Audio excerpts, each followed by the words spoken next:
Bismillahirrahmanirrahim. Assalamualaikum warahmatullahi wabarakatuh. Ibu dan Bapak guru sekalian yang kami hormati, alhamdulillah, puja dan puji syukur senantiasa kita panjatkan kehadirat Allah Subhanahu wa taala karena atas segala limpah rahmat, hidayah serta inayahnya sehingga di kesempatan malam yang berbahagia ini kita bisa melaksanakan satu kegiatan desiminasi yang mana tujuan dari kegiatan desiminasi ini yakni menyalurkan informasi dari informasi yang telah kami ketahui ataupun dapatkan terkait dengan membangun budaya positif di sekolah kita tercinta SD Muhammadiyah Sapen. Yang kedua, salawat serta salam mudah-mudahan senantiasa tercurahkan kepada junjungan kita baginda Nabi Allah Muhammad Sallallahu Alaihi Wasallam. Bapak Ibu sekalian, sebelumnya kami ucapkan terima kasih atas kesediaan waktu Bapak Ibu semuanya untuk bisa kita sama-sama belajar terkait dengan kegiatan desiminasi budaya positif ini.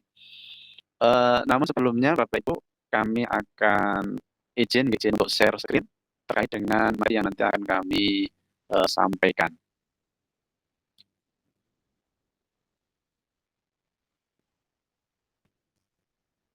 Oke. Baik. Karena sudah terlihat Bapak Ibu, kita langsung ke mawon karena waktunya sudah malam untuk memulai kegiatan desiminasi budaya positif ini. Namun sebelum kita mulai, Bapak Ibu, mari kita awali kegiatan malam hari ini dengan bersama-sama kita buka dengan lafal basmalah. Bismillahirrahmanirrahim. Baik, sebagai pembuka Bapak Ibu, ini ice breaking terlebih dahulu. Di kegiatan ice breaking awal ini Bapak Ibu nanti diminta untuk menyebutkan nama-nama kota yang ada di Indonesia dengan sebuah gambar.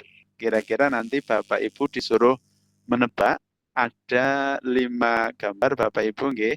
Nanti mohon bisa dituliskan kira-kira apakah yang dimaksud nama kota tersebut. Nggih. Nanti mungkin Ibu Bapak bisa menyiapkan alat tulis atau nanti bisa diketikkan di kolom chat nggih. Nanti untuk yang pertama apa, yang kedua apa, ketiga apa, yang keempat apa, dan kelima apa. Ngaten nggih Bapak Ibu nggih, siap? Bila mungkin untuk gambar yang pertama, kira-kira nanti Bapak Ibu menebak gambar apakah ini dan menunjukkan ke kota apa ini nggih. Oke, siap. Jelas Bapak Ibu nggih? Terlihat dulu saja kira-kira namanya dulu. Bapak Ibu, gambar yang kedua yang sebelah kiri atas Bapak Ibu nggih. Sama juga waktunya nanti 10 detik, nanti kami beri waktu kira-kira menunjukkan kota apa. 10, 9, 8, 7, 6, 5, 4, 3, 2, 1. Oke, cukup. Kemudian gambar yang berikutnya. Gambar ketiga Bapak Ibu nggih. Gambar ketiga yang kami kasih kursor ini, tanda kursor. Kira-kira menunjukkan kota apa?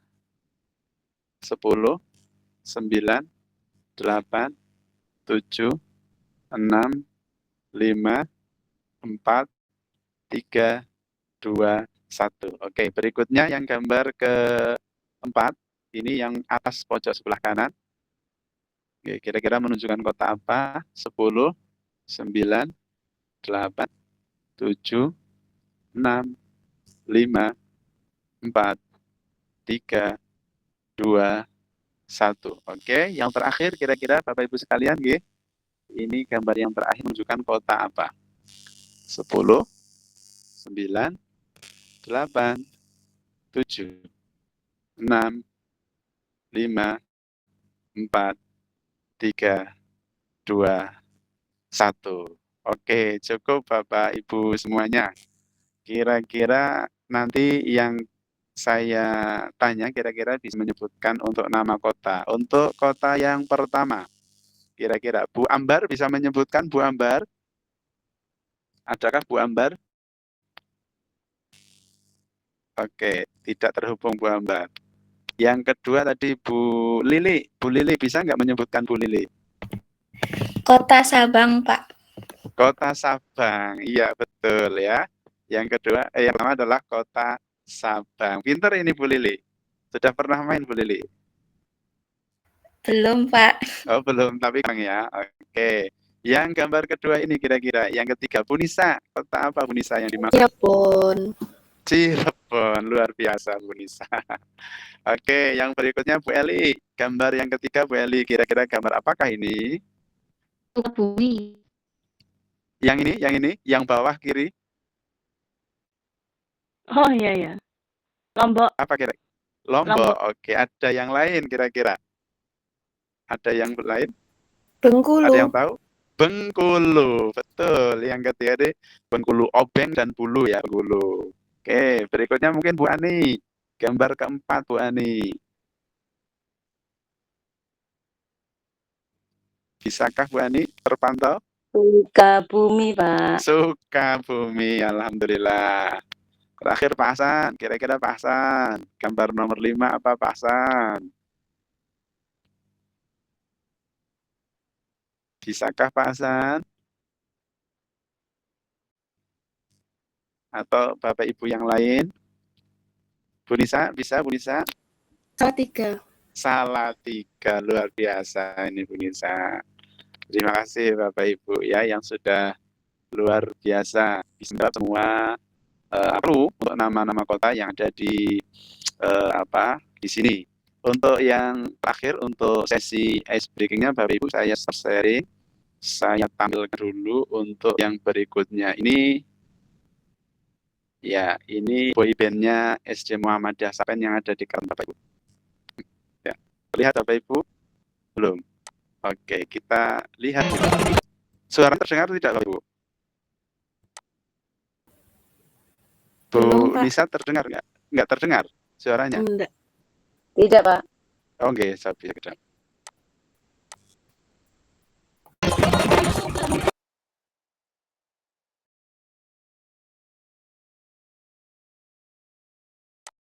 Suara belum terdengar Bapak Ibu ya? Belum, Pak. Harusnya terdengar. Sebentar. Ini ada.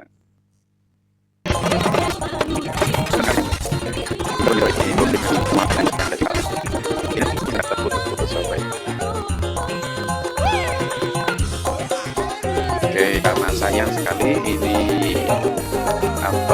suaranya tidak tampil, Bapak Ibu mohon maaf. Berarti langsung saja kita lanjutkan untuk kegiatan diseminasi untuk menjelaskan terkait dengan budaya positif yang nanti mudah-mudahan akan kita terapkan di kelas kita masing Ibu. Untuk yang berikutnya Bapak Ibu materi terkait dengan budaya positif. Budaya positif atau biasanya orang menyebut dengan ekosistem positif. Jadi di sini kita ambil contoh perbandingan dengan hidup tumbuh-tumbuhan. Jadi seorang petani itu dianalogikan sebagai seorang guru itu yang menanam padi misalnya ataupun jagung. Petani itu hanya bisa menuntun tumbuhnya padi ataupun jagung. Ia tidak bisa memaksa padi untuk berbuah menjadi buah katakanlah pisang atau menjadi buah durian dan yang lain sebagainya. Hakikatnya dia hanya bisa memperbaiki kondisi tanah, memelihara tanaman, kemudian memberi pupuk dan air, serta membasmi ulat-ulat ataupun jamur-jamur yang mengganggu hidup tanaman pada padi dan yang lainnya. Tentu ini sudut pandang Bapak Ibu. Pun demikian ketika kita menjadi guru, kita tidak bisa memaksa anak untuk menjadi sesuai dengan yang kita inginkan. Anak itu akan menjadi sesuai dengan bakat dan potensi yang dimilikinya. Kita hanya sebagai seorang yang dapat menuntun ke arah yang lebih baik. Jadi ketika kita bicara budaya positif, Bapak Ibu, kita harus memahami sudut pandang yang ini. Jadi ada sudut pandang yang kita sepakati bersama bahasanya kita sebagai guru itu dasarnya tidak bisa memaksa murid untuk menjadi seperti yang kita inginkan. Kita hanya bisa memfasilitasi murid untuk menjadikan murid seperti yang murid miliki sesuai dengan bakat dan kemampuannya. Nah, kemudian berikutnya perubahan paradigma berikutnya, Bapak Ibu, ini dianalogikan seperti kita mengepalkan tangan. Ada dua orang, A dan B.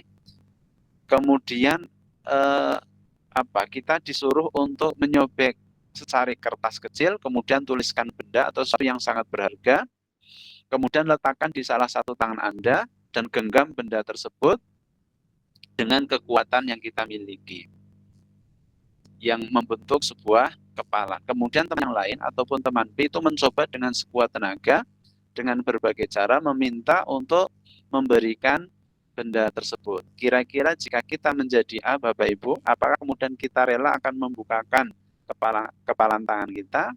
Tentu tidak. Seandainya kita menjadi si B, kita akan berusaha membuka kepalan tangan itu. Kira-kira Bapak Ibu, ada yang bisa menjawab tidak? Ada apa? Ada refleksi apa? Di balik kegiatan ada seseorang yang mengepalkan tangan, yang di dalamnya tertuliskan sesuatu yang sangat berharga, kemudian teman lain untuk berusaha membuka kepalan tangan itu. Kira-kira ada apa di balik kegiatan ini, kira-kira Bapak Ibu? Bu Nisa bisa menjawabnya? Kira-kira? Enggak bisa. Oke, ada peristiwa apa? Oke. Jadi yang disebutkan di sini Bapak Ibu itu ada perubahan paradigma terkait dengan teori kontrol ya, atau ilusi kontrol. Pada peristiwa tersebut itu guru seolah mengontrol murid. Ya, guru sebagai pihak yang membuka tangan, sedangkan murid sebagai orang yang mengepalkan tangannya. Jadi ketika guru membuka tangan si murid, guru itu berusaha ingin mengontrol murid, ingin menguasai murid. Kemudian yang kedua terkait dengan kritik dan membuat orang merasa bersalah, menguatkan karakter. Jadi seringkali kita di posisi ini, mengkritik, membuat orang merasa bersalah itu dapat menguatkan karakter seseorang.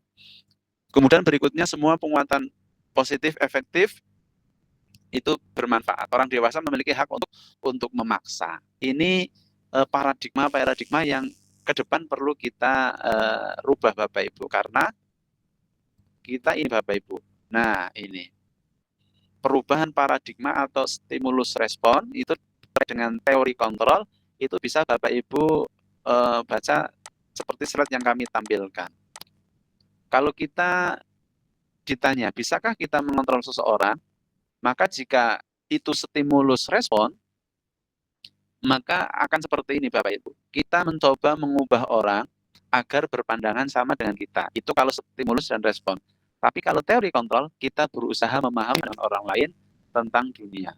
Nah, dari sini nanti kita coba bisa memahami. Kemudian stimulasi respon itu perilaku buruk itu dilihat sebagai suatu kesalahan. Tapi ketika itu teorinya kontrol, semua perilaku memiliki tujuan. Maksudnya,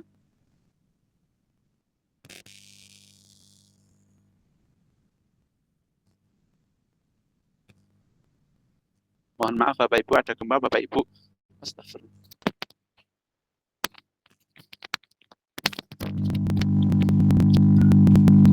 Allahu Akbar, Allahu Akbar, Allahu Akbar, Allahu Akbar, Allahu Akbar, Allahu Akbar. Allahu Akbar.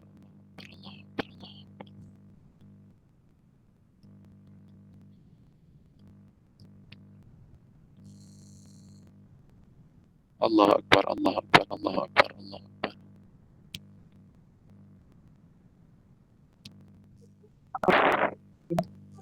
Allahu Akbar, Allahu Akbar. Ada gempa Bapak Ibu, nggih, mohon maaf. Sampai di tempat Bapak Ibu mboten? Lumayan. Sampai, Pak. Sampai. Ya, nggih. Nggih. Goncangannya lumayan. Lumayan lama juga Bapak Ibu. Mudah-mudahan tidak terjadi apa-apa Bapak Ibu, semuanya dipun paringi sehat selamat, ganti wonten aral setunggal menopo. Insyaallah Sudah reda. Pak Hasan juga sama nggih.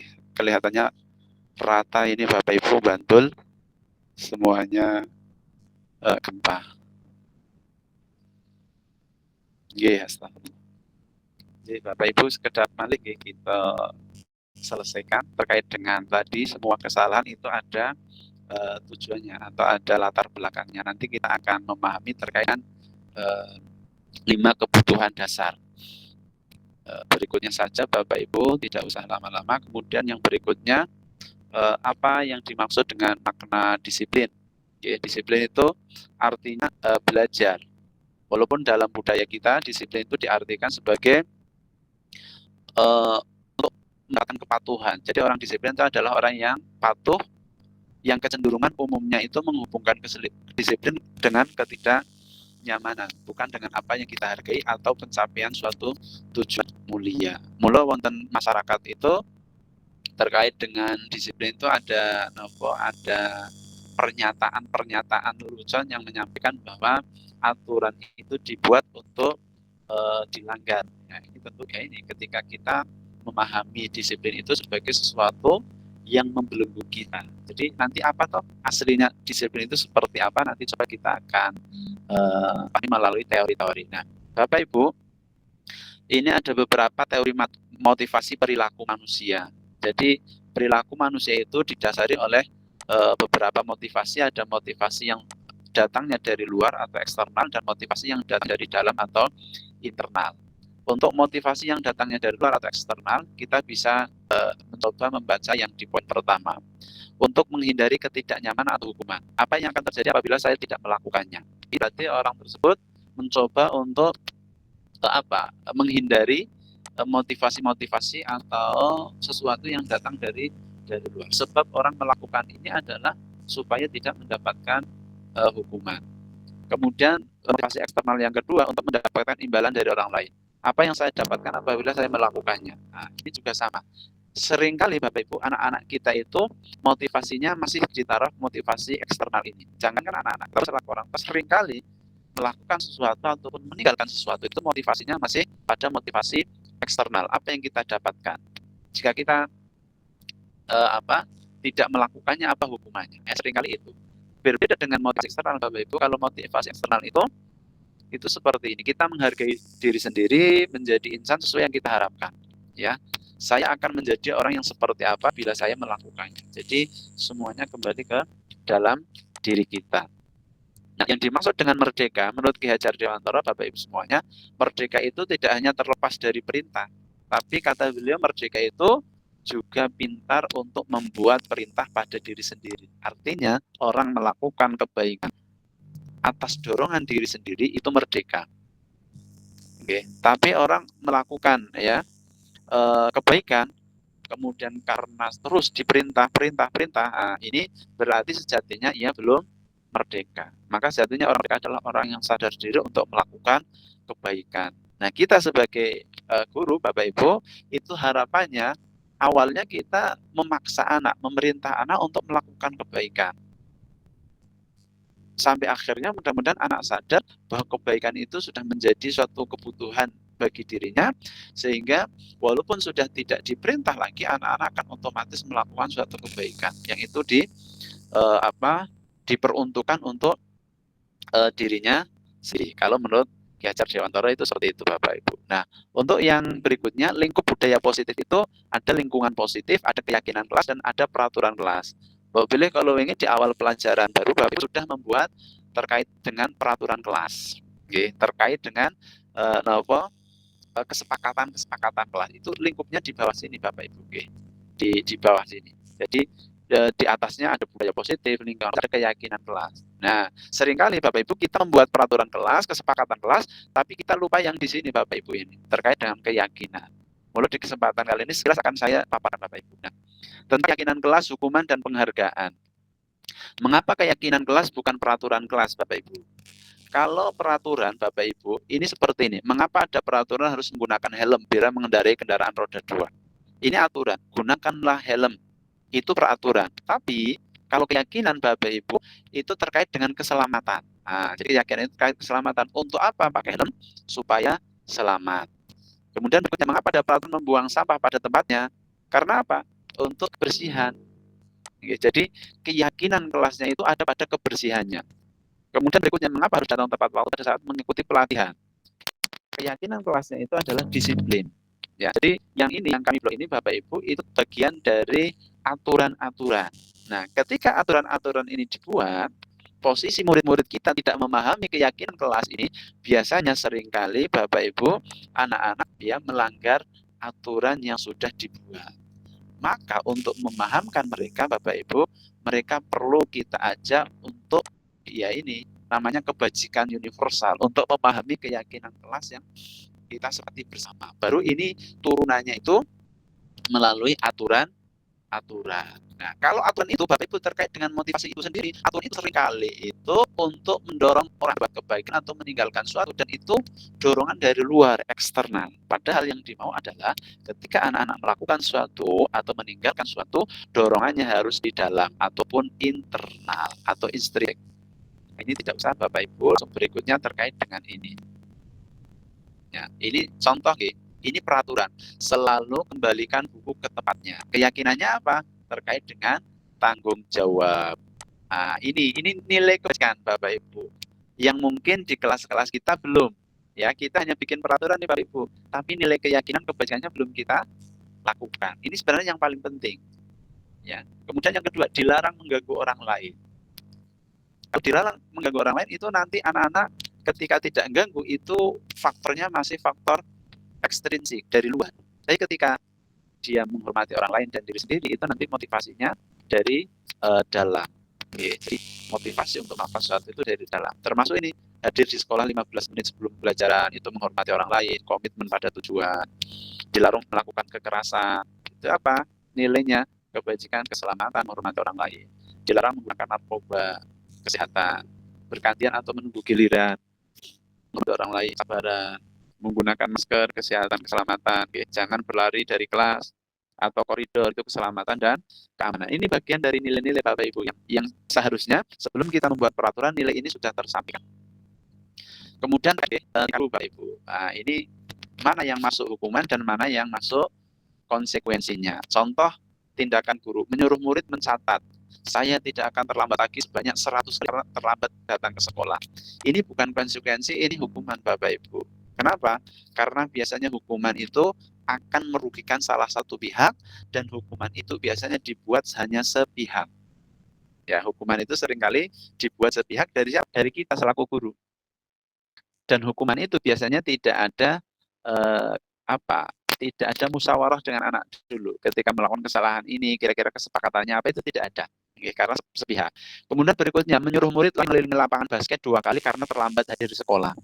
Hukuman ini kenapa disebut hukuman? Karena ini biasanya tidak relevan dengan keterlambatan. Jadi hukuman itu tidak membuat baik anak yang terlambat ini, yang terlambat hadir ini. Hukumannya berarti apa? Disesuaikan dengan yang pasti supaya nanti anak ke depan itu bisa paham, harus linear dengan kesalahan. Tadi karena kesalahan itu sekali lagi Bapak Ibu itu pasti ada motifnya. Kalau di posisi kontrol tadi ada motifnya. Dan kita harus memahami motif itu. Berikutnya, meminta murid push up sebanyak 15 kali karena ke sekolah tidak memakai masker. Ini pun sama, ini hukuman. Oke. Hukuman karena tidak ada hubungannya, tidak ada hubungannya. Kemudian yang berikutnya yang dimaksud dengan konsekuensi, meminta murid mengganti kertas tugas teman yang dicoret-coret. Ya, ini ya karena teman itu sudah mencoret-coret kertas, maka konsekuensinya ya mengganti. Ini konsekuensinya. Tidak mungkin murid suruh muter lapangan 2 kali karena mencoret-coret. Ini namanya hukuman, bukan konsekuensi. Oke. Kemudian yang meminta murid membersihkan tumpahan air di meja karena tempat minum tersenggol. Ini konsekuensi. Konsekuensi kalau udah menyenggol tidak sengaja ya dibersihkan. Kalau hukuman biasanya langsung disuruh membeli 5 botol umpamanya. Nah, itu hukuman ya. Kemudian meminta murid tidak mengenakan sepatu seharian di sekolah karena sepatunya tidak berwarna hitam. Ini pun hukuman, merugikan. Berikutnya, menyuruh murid lari mengelilingi lapangan basket sebanyak 2 kali karena terlambat ikut pemanasan saat pelajaran PJOK. Karena ini tidak masuk hukuman karena ini relevan dengan pelajaran kegiatan olahraga. Jadi sampai seperti itunya Bapak Ibu untuk mendesain mana hukuman, mana konsekuensinya. Intinya hukuman itu sepihak dari Bapak Ibu guru, tapi kalau konsekuensinya bermula dari kesepakatan kelas yang sudah disepakati. Nah, berikutnya Bapak Ibu ini terkait dengan perbedaan hukuman dan konsekuensinya. Nah, ini sesuatu yang menyakitkan harus terjadi. Ya, sesuatu itu harus jadi konsekuensinya ini dan lain sebagainya. Ini tidak usah Bapak Ibu. Berikutnya terkait dengan 5 kebutuhan dasar yang menjadi motivasi manusia untuk melakukan sesuatu. Yang pertama survival, jadi kebutuhan bertahan hidup. Kemudian yang kedua kebutuhan belonging. Jadi kebutuhan merasa dicintai, diterima ya di komunitasnya. Itu ini kebutuhan ini. Kemudian yang ketiga kebutuhan power, kekuasaan, menguasai yang lain ya. Nanti kita coba aplikasikan di kehidupan anak-anak kita. Kemudian yang berikutnya freedom, kebebasan. Ya, ada kebutuhan manusia merasa ingin bebas. Fun, merasa senang, okay? Ingin disenangi. Nah, berikutnya coba Bapak Ibu, kita kasus ini nggih, kira-kira nanti menurut Bapak Ibu masuk ke mana? Ibu guru bilang, aku tidak boleh senang, tidak boleh bernyanyi sewaktu mengerjakan tugas. Katanya kelas harus senang, tidak ada suara. Aku suka senang menyanyi. Kira-kira menurut Bapak Ibu yang pamen ini kebutuhan apa Bapak Ibu? Ada Bu Sinten, Bu Nisa, Bu Ani, Bu Eli? Kebutuhan yang mencoba dipenuhi yang nomor 1, kebutuhan anak ini kebutuhan apa Bapak Ibu? Emosional, bukan ya Pak? Kalau dikaitkan dengan yang tadi ini, fun, freedom, power, belonging, atau survival, bebas. Konteks ini kira-kira mencari apa? Aku bilang tidak boleh benar suatu mengerjakan tugas. Katanya pas harus tenang, tidak ada suara. Padahal kan aku suka senang bernyanyi. Betul. Iya, kebutuhan kesenangan, betul. Kadang anak kita seperti itu Bapak Ibu. Kenapa anak-anak kita kalau belajar nyanyi berarti ada kebutuhan kesenangan mereka yang belum terpenuhi. Oke, jadi Masya Allah kadang kita terlalu kurang bijaknya ketika ngajar anak ini. Nah, itu selalu mesti ada membawa yang namanya kebutuhan dasar atau latar belakang yang melatar belakanginya. Oke. Kemudian berikutnya Bapak Ibu, Ibu guru tidak menyapaku hari ini, padahal aku pakai jepit rambut baru. Kira kebutuhannya apa? Anak ini kebutuhan ingin apa ini? Bebas. Ingin apa? Kira-kira Bu Ambar. Ibu guru ini tidak menyapaku hari ini, padahal aku kan pengen padahal aku pakai jepit rambut baru ini. Pengen menunjukkan apa dia? Teorinya ini. Kebebasan. Hidup. Freedom, kebebasan. Oke, ada yang lain Bapak Ibu kira-kira? Belonging. Belonging, betul. Merasa ingin diterima di komunitasnya. Oke, gitu. Jadi ada anak-anak kita Bapak Ibu yang ingin merasa diterima di komunitasnya. Dia menunjukkan hal-hal yang mungkin beda sendiri, unik sendiri. Ya, ingin menunjukkan keakuannya. Ini loh aku unik. Karena supaya ingin lebih dicintai, ingin lebih diterima, dan lain sebagainya. Kemudian nih, aku bosan. Masa belajarnya cuma gitu aja. Berarti kebutuhan apa ini Bapak Ibu? Freedom. Freedom, kebebasan. Nah, kadang mungkin Bapak Ibu, anak-anak itu karena ini Bapak Ibu, mungkin kita ngajarnya ya monoton, tidak ada variasi, mau mendengarkan, tidak ada kerja kelompok atau tidak ada eksplorasi dan lain sebagainya. Jadi kadang kita menuntut anak-anak gitu. Ketika saya mendapatkan materi ini Bapak Ibu, kita banyak merefleksikan diri, oh ternyata kita masih jauh dari harapan yang diharapkan anak-anak. Oke. Kemudian berikutnya aku sebel gambarku tidak rapi. Malah ibu guru nunjukin ke teman-temanku di depan kelas. Kira-kira Tuhannya apa Ibu? Tidak rapi, tapi malah bu gurunya menunjukkan ke depan kelas. Kenapa Bu Ambar? Kira-kira Bu Ambar? Power kekuasaan ya. Oke. Kekuasaan. Nah, ini terkait dengan tadi Bapak Ibu nggih, terkait dengan bahwa sikap manusia itu pasti ada kebutuhan dasar yang mendasari. Ketika kebutuhan itu tidak dicukupkan Bapak Ibu atau tidak tercukupi, maka akan ada yaitu Bapak Ibu, ada sikap-sikap yang pengen anak itu ingin mencukupinya. Ya, yang menurut pandangan kita yaitu keras melanggar keyakinan dan lain sebagainya. Maka Bapak Ibu, ketika kita menangani anak-anak kita seperti ini, ada paling tidak beberapa posisi kontrol kita Bapak Ibu. Ya, kalau di sini ada beberapa posisi kontrol, ada 5 Bapak Ibu. Ada posisi kontrol sebagai penghukum, ada posisi kontrol guru itu sebagai pembuat merasa bersalah, ada posisi kontrol guru itu sebagai teman, sebagai pemantau, dan sebagai manajer. Apa bedanya Bapak Ibu? Kalau yang pertama guru sebagai penghukum itu biasanya, ya ini mungkin saya juga merefleksikan, senangnya kalau dengan gerakan itu nunjuk-nunjuk ya, menyakiti, nyindir, itu sebagai penghukum Bapak Ibu. Kira boleh nggak kita sebagai guru, ketika ada anak-anak tadi melakukan kegiatan, melakukan perbuatan, yang ternyata perbuatan itu didasari dari kebutuhannya yang tidak terpenuhi, kemudian sikap kita itu seringkali menghukum, menghardik, menunjuk-nunjuk, menyakiti, menyindir. Nah, itu kita ini Bapak Ibu. Kalau saya merefleksikannya setelah mendapatkan materi, itu seringkali saya itu masih di posisi yang penghukum Bapak Ibu. Ya. Kemudian kalau yang pembuat merasa bersalah Bapak Ibu, itu biasanya berceramah. Ya, berceramah dan mengatakan seharusnya ibu kecewa loh sama kamu nak, dan sebagainya. Ini juga ada, kamu harusnya bisa dan sebagainya. Nanti coba kita sharekan Bapak Ibu, nanti Bapak Ibu bisa baca ini. Ini materi bagus menurut saya, Bapak Ibu perlu kita kuasai. Yang berikutnya terkait dengan diskusi posisi 5 kontrol tadi, sebagai penghukum, pembuat merasa bersalah, sebagai teman, sebagai pemantau, atau manajer. Yang paling itu sebagai manajer Bapak Ibu. Karena sebagai manajer ini tidak pernah tidak pernah menyinggung anak. Kalau yang saya pahami, guru ketika menyelesaikan masalah posisinya sebagai manajer ini posisi yang nanti kita akan kaitkan dengan segitiga restitusi. Ya, apa itu nanti kita akan coba. Nah, untuk refleksi Bapak Ibu, dari 5 posisi kontrol tersebut, kira-kira posisi saat ini kita ada di posisi mana? Kalau kemarin saya refleksi, saya masih di posisi sebagai penghukum Bapak Ibu.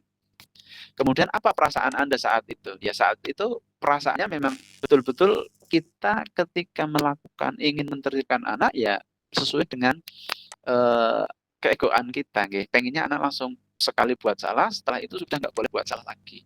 Pengennya langsung cespleng seperti itu. Maka seringkali hukuman menjadi senjata. Tapi setelah kita pelajari ternyata bukan seperti itu Bapak Ibu.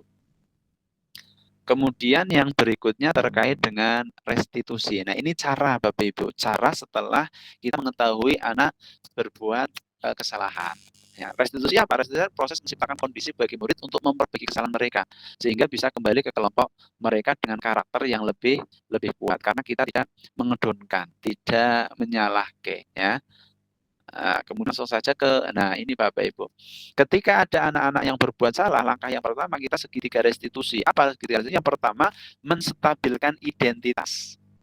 Kita mencoba memahami anak yang sedang berbuat salah. Ya, contohnya kalau di sini setiap orang pasti pernah melakukan kesalahan. Ya, kamu bukan satu-satunya yang pernah melakukan ini, seperti itu. Seolah-olah kita berada di haknya mereka. Ya, seolah-olah, karena kita ingin menstabilkan dan kita tidak menjustifikasi anak berbuat salah. Itu luar biasa kalau ada Bapak Ibu guru yang sudah sampai di tahap ini, berarti memiliki kesabaran yang sangat luar biasa. Setelah menstabilkan identitas, berikutnya Bapak Ibu memvalidasi tindakan yang salah. Kamu tentu punya alasan mengapa melakukan itu. Nah, ini dicari, digali latar belakangnya tadi. Apa ada cara yang lebih efektif untuk mendapatkan apa yang kamu butuhkan? Nah, jadi kaitannya dengan segitiga restitusi ini Bapak Ibu, jadi ketika pada tahap memvalidasi tindakan yang salah ini, kita mencoba menggali kebutuhan anak yang mana yang kiranya belum terpenuhi.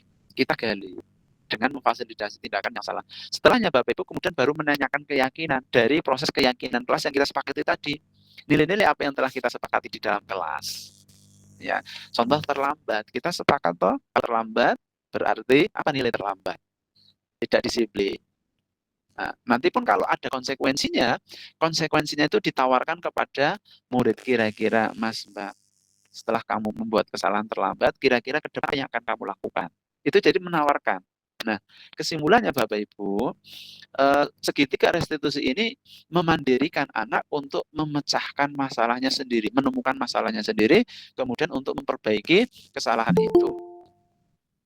Oke, jadi memperbaiki kesalahannya dengan segitiga restitusi. Nah, itu Bapak Ibu.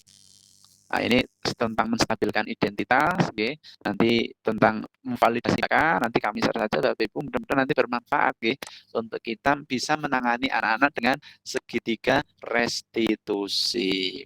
Akhirnya sudah selesai Bapak Ibu. Nah, kira-kira sebagai bahan refleksi terakhir, hal baru apa yang mengubah paradigma saya Bapak Ibu? Nah, ini nanti Bapak Ibu kira-kira sambil ya merenung. Oke.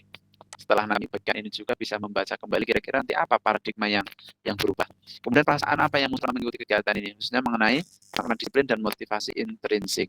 Jadi dalam pembelajaran kurikulum merdeka Bapak Ibu tidak ada motivasi ekstrinsik. Jadi ketika anak datang dapat bintang prestasi itu sebenarnya di kurikulum merdeka itu tidak berlaku Bapak Ibu. Karena di kurikulum merdeka itu tidak mengenal motivasi-motivasi yang datangnya dari luar. Tapi kalau anak-anak kita SD sejenjang atau sesuai apa usia SD itu nggak mungkin. Tanpa itu nggak mungkin. Maka mau nggak mau itu pun akan berpengaruh bagi anak. Kemudian yang berikutnya, saya akan menjadi guru yang seperti apakah setelah mengikuti kegiatan ini. Artinya kita bisa menjadi guru-guru yang bisa tadi Bapak Ibu dari awal bisa mengembangkan keyakinan kelas kita. Ya. Nah, kebetulan tadi kami coba praktekkan di kelasnya Pak Fik, kelas 3, membangun keyakinan kelas untuk membuang sampah pada tempatnya. Tidak hanya pada tempatnya, tapi harapannya bisa membuang sampah sesuai dengan jenisnya, baik yang organik ataupun non-organik. Tadi kami terapkan di situ, alhamdulillah Bapak Ibu, anak-anak antusias. Sampai kemudian saya tawarkan, nah, kira-kira konsekuensinya apa nanti jika ada anak-anak yang membuang sampah sembarangan. Maka mereka memilih sendiri konsekuensinya apa. Satu, Pak, menulis surat yang dihafalkan di kelas 3 yaitu surah Al-Zalzalah. Oke, bagus satu. Yang kedua, mereka bersedia untuk mendapatkan konsekuensinya karena mereka membuang sampah sembarangan, maka mereka bersedia ketika membuang sampah sembarangan akan memungut sampah yang berserakan di sekitar kelas maupun sekitar sekolah di halaman. Itu cara-cara seperti itu saya kira mudah-mudahan nanti efektif karena tidak hanya nanti kita bicarakan tapi anak-anak menuliskannya. Tidak hanya ditempelkan tapi anak-anak menuliskannya sebagai bahan pengingat kita Bapak Ibu. Nah, demikian Bapak Ibu terkait diseminasi kegiatan budaya positif dari teori kemudian aksi nyata yang tadi coba kami buatkan baru satu tahap yaitu membuat keyakinan kelas. Dari keyakinan kelas itu harapannya nanti perilaku anak-anak sesuai dengan keyakinan yang sudah kita sepakati bersama. Mungkin itu Bapak Ibu sedikit yang bisa kami sampaikan terkait dengan budaya positif ini. Mudah-mudahan yang sedikit ini Bapak Ibu nanti bisa bermanfaat untuk kita ke depan kembali membuat budaya positif ataupun disiplin positif terkait dengan anak-anak kita. Karena konsen saya untuk budaya positif yang sekarang ini adalah supaya anak-anak tertib untuk menjaga lingkungan sekolah. Oke. Sekali-kali nanti coba kita Bapak Ibu bisa bikin kegiatan bersama, membuat keyakinan kelas, membuat aturan kelas yang sesuai dengan apa yang sudah diaturkan tadi. Walau Bapak Ibu juga sudah membuat, saya kira nanti coba kita selaraskan, oke, supaya keyakinan kelas, kesepakatan kelas yang sudah dibuat betul-betul efektif. Ngaten Bapak Ibu nggih, sekap matur nuwun sangat sudah bersedia untuk bersama-sama kita belajar untuk merancang budaya positif di sekolah kita. Karena saya anggap ilmu ini adalah bagus, maka perlu kami sharekan ke Bapak Ibu dengan diseminasi ini. Pilih ngaten monggo sarengan kita pungkasi kepanggihan wonten dalu menika kanthi maos hamdalah. Alhamdulillahirabbil alamin. Sekali lagi kami ucapkan terima kasih Bapak Ibu, mudah-mudahan ini bisa manfaat untuk kita semuanya. Dan saya akhiri billahi taufiq wal hidayah. Assalamualaikum warahmatullahi wabarakatuh. Waalaikumsalam warahmatullahi Terima kasih wabarakatuh. informasinya. Terima kasih. Aku nggih turun. Oke, Sang istirahat ngapun. oke, matur suwun. Assalamualaikum. Waalaikumsalam.